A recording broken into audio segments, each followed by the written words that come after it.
इथं आपण मिरच्या घेतल्या, कोथिंबीर घेतली आहे आणि थोडासा कढीपत्ता. आता आपण थोडंसं पाणी टाकून मिक्सरला बारीक करून घेणार आहे.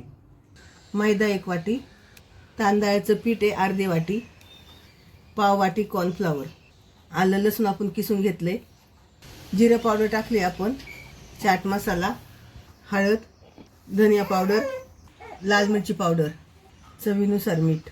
मिक्स करून घेऊया आपण. आता यामध्ये थोडं थोडं पाणी घालून आपल्याला पीठ भिजवून घ्यायचं आहे.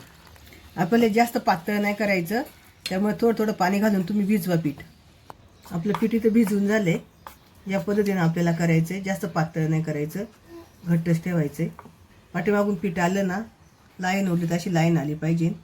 या पद्धतीनं आपलं पीठ तयार करायचं आहे. मिक्सरला पेस्ट केली ते टाकून घेऊया. मी खरं तर विसरले, मगाशी टाकायला पहिल्यांदा टाकायला लागत होती मिक्स करायच्या वेळेस. ज्यावेळेस तुम्ही मसाले टाकाल ना तेव्हाच ती टाकून घ्या. इथं आपलं पीठ मिक्स करून झाले.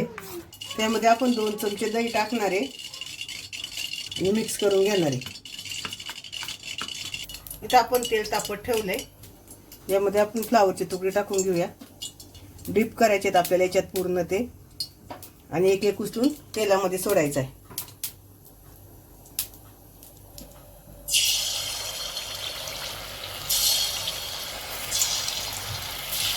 5-6 तुकडे टाकायचे, जास्त नाही टाकायचे, त्याच्यामुळे चिटकतात. आपण हे फास्ट गॅसवर टाकले. आता मी मिडियम गॅस केलाय. मिडियम गॅस आपल्याला तळून घ्यायचे. आपले ते तळून झालेत. आता आपण एका प्लेटमध्ये काढून घेऊ.